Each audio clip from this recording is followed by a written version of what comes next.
Welcome to your Bite-Sized Learning with Thomas International. In this video, we'll be exploring the importance of implementing a cohesive onboarding experience and how Thomas assessments can enable this. So what do we mean by onboarding? Onboarding is the process of integrating a new employee with the company and its culture, as well as giving a new hire the tools and information needed to become a productive member of the team. However, in some organizations, onboarding is often confused with induction. Induction is really the process of when you introduce the job and your organization to the new employee, and vice versa. It's the first 4 weeks of a new starter joining. The focus of onboarding is often induction instead of the long-term productivity and success of the employee. Onboarding involves introducing new employees to an organization and its vision, mission, and values.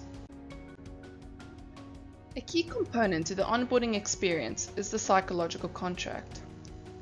The term psychological contract refers to an individual's expectations, beliefs, ambitions, as well as obligations as perceived by the employer and the worker.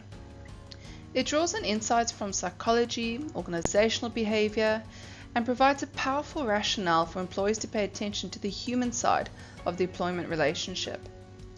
Although the notion of a psychological contract describes the expectations of both employers and workers, the concept has been mainly studied from the perspective of the employee.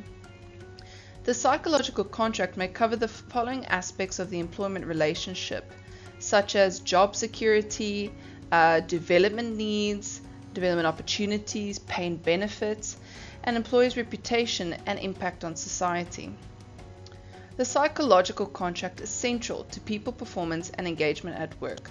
So it's important to understand and focus on what this means in your business as you look to build a successful relationship with new employees and how you want them to connect with you.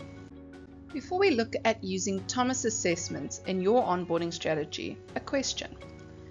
How does your organization define and deliver new starter onboarding? There's a few things to think about here. Induction plans, these are still quite important. Expectations and goals. What support is available? Performance and development discussions. How do you embed new starters into your company culture? And for you, the employer, what onboarding metrics do you track? Like new employee satisfaction, time to productivity, and potential new hire turnover. Onboarding begins at the recruitment stage and typically stretches over the course of an individual's first year at a company. Great onboarding is linked with job satisfaction, efficacy, and retention, with studies showing a clear statistical correlation between comprehensive onboarding strategies and higher levels of employee engagement, improvements in customer service, and revenue growth. So let's look at some key assessments that can enhance your organization's onboarding journey. The PPA is typically used in recruitment and selection processes. Based on the DISC theory, it provides an understanding of someone's preferred working behaviors, and so can be also used to help them to get up to speed quickly in a role. Their potential can be expedited by having a better understanding of what motivates them, the value they bring to the organization, and how they prefer to communicate. By focusing on areas of strength, providing support in possible development areas, and allocating work accordingly, new starters can be helped to settle into a role quicker and maximize retention. Let's look at how managers can adapt their approach to onboarding with insights gained from a person's behavioral profile and their leading factors, which are dominance, influence, steadiness, and compliance. Understanding the PPA profile of a new hire will help you get the best out of them during the onboarding process and beyond. So for those with the leading factor of dominance, give them tough projects that will stretch them, let them compete, allow them to work under pressure. For those with influence, give them credit for accomplishments, provide opportunities to work with people, and recognize the way they have motivated others. Steadiness, provide a stable environment, give them time to come to terms with change and allow them to work as part of a team as part of that change. And for those with compliance, give clearly defined objectives and ensure that they have time to ask questions. Give them work requiring logic, analysis, and fact. Change can be disconcerting for a new person in your organization. So with dominance, you want to be straightforward and let them know the desired results. For influence, Make sure you involve them and give them opportunities to comment or ask questions. People with high steadiness respond to structure and procedure, so often guarantees give time to ask questions. And with high compliance, be factual, give clearly defined objectives, and follow up in writing.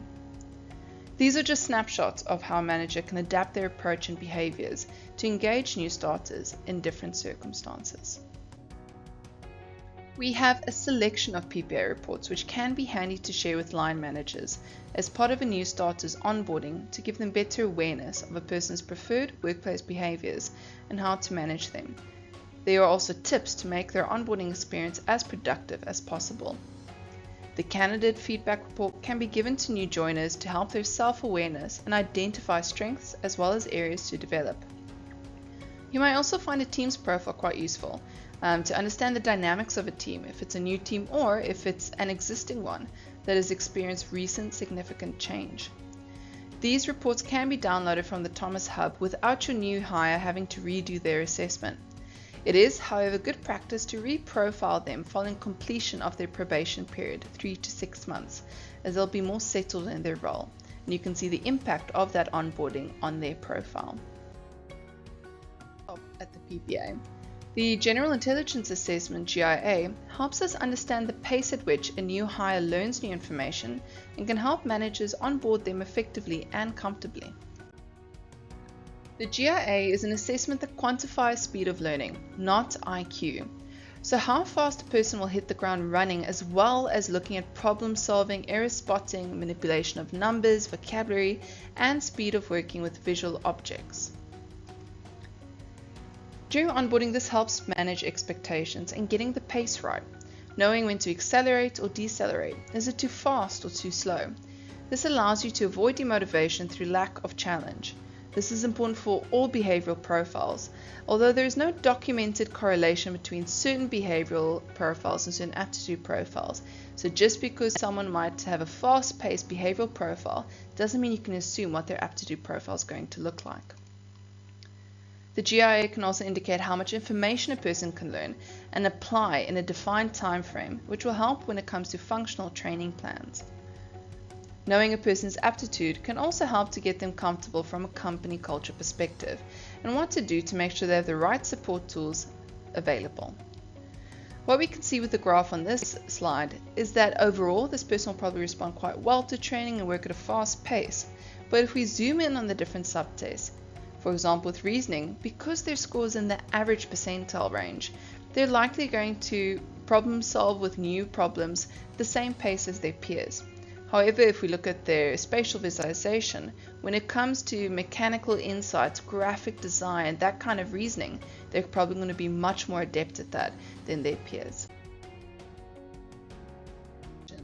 Onboarding isn't a 2-week induction plan. It can typically last up to a year. At this point, maybe even before, getting real-time insight and comprehensive feedback on a new starter's performance can be vital in helping their future success. And Thomas's 360 assessment does just that. 360 is a way of gathering confidential, anonymous feedback from key stakeholders in the business who have regular contact with the employee.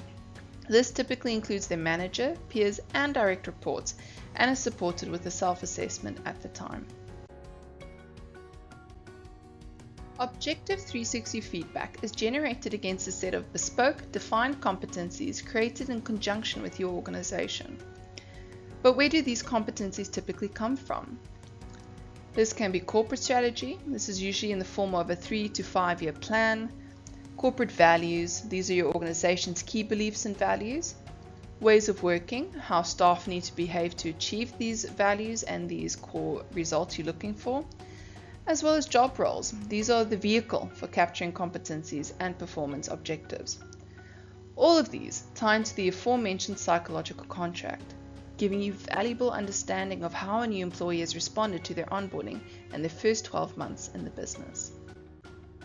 Once all respondents and the self-assessment has been completed, a comprehensive report is generated to provide an overview and comparative analysis of the competency scores, key strengths and how they're observed in the workplace, as well as areas to help the individual be more effective in their role, resulting in a personal development plan.